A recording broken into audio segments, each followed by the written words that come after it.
তো রাজনীতি করতে পারি নাই হয়তো এই কারণে হয়তো আমি ইন্ডাস্ট্রিতে সাস্টেন করতে পারি নাই। Neutral meet up hang around করার জন্য আমরা আর্টিস্টদের নিজেদের সাথে সময় কাটাবার জন্য এরকম প্রোগ্রাম হলে যাই, বাট স্পেসিফিক্যালি যেগুলো আপনি হয়তো জানি না কোনটা বলছেন, যেগুলো থেকে আন্তরিকভাবে মেশা যায়, এনজয় করা যায়, ওগুলো অ্যাটেন্ড করি ডেফিনেটলি। আপাতত এটা নিয়ে আমার কোনো ফিউচার প্ল্যান নেই সিনেমাতে। পারিবারিক ব্যবসা আছে, ওটাই কন্টিনিউ করছি। সিনেমা আসার আগেও ব্যবসা করতাম, সেটাই করছি। না, সিনেমা খুব একটা দেখা হয় না, হলে যাওয়া হয় না সত্যি বলতে।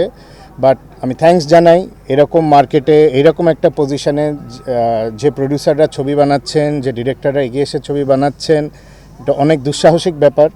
ওদেরকে থ্যাঙ্কস দিতে হয়, ওদের সাহসের প্রেইজ করতে হয়, because they are coming forward. যে এরকম একটা লস জেনেও এসে ছবি বানাচ্ছেন, ছবি প্রেজেন্ট করছেন।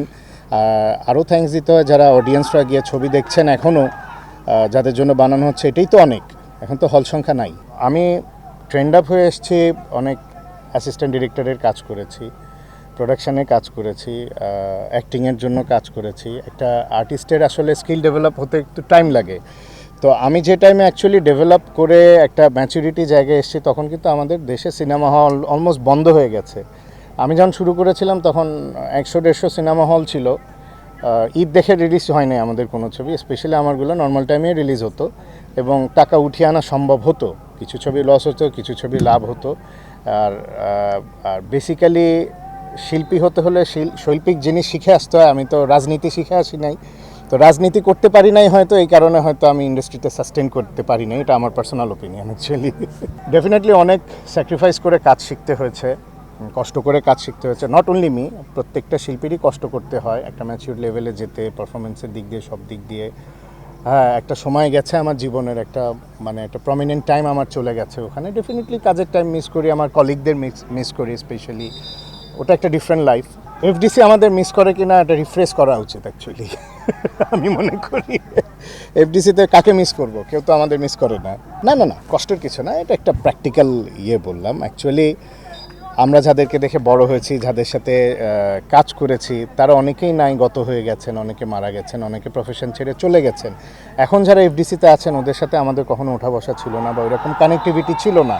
সো ওই মিউচুয়াল আন্ডারস্ট্যান্ডিং বলেন বা বন্ডিং বলেন, ওই জিনিসটা নাই।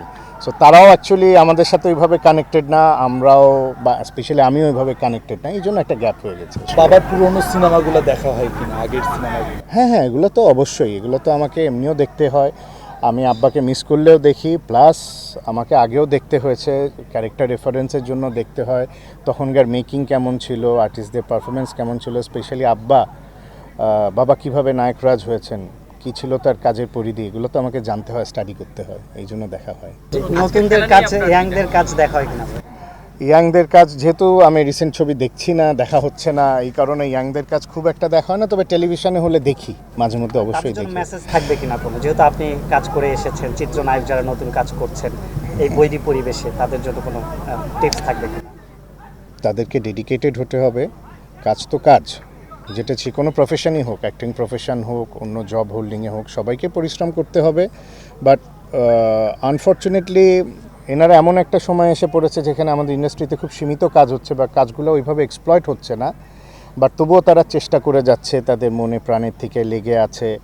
আজকেই যারা আমার সাথে, আমি যাদের সাথে খেলছি, কয়েকজন বাদে বাকি সবাই নতুন, এবং তারা কাজ করছে, তাদের প্রিপারেশন ভালো, চেষ্টা করে যাচ্ছে। একটু টাইম লাগে একজন আর্টিস্টকে গ্রো আপ করতে, ম্যাচিউর হতে সময় দিতে হবে।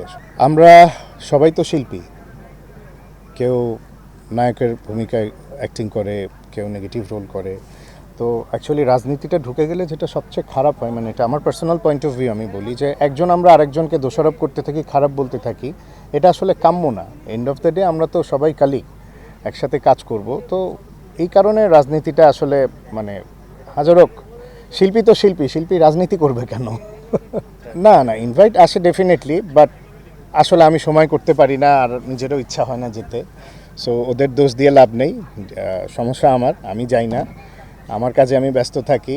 আর দেখা যায় গেলে একটা দুটো অনেক কথা হয়, এটা হয়, ফিল হয় না আগের মতো। আর যেহেতু এখন ওখানে কাজের মধ্যে নাই, 7-8 বছর হয়ে গেছে দূরে আছি, সো এই কারণেই আসলে যাওয়া হয় না। আমরা গেট দিয়ে ঢুকতে গেলে প্রত্যেক ফ্লোরে শুটিং হতো, জায়গায় জায়গায় শুটিং হতো।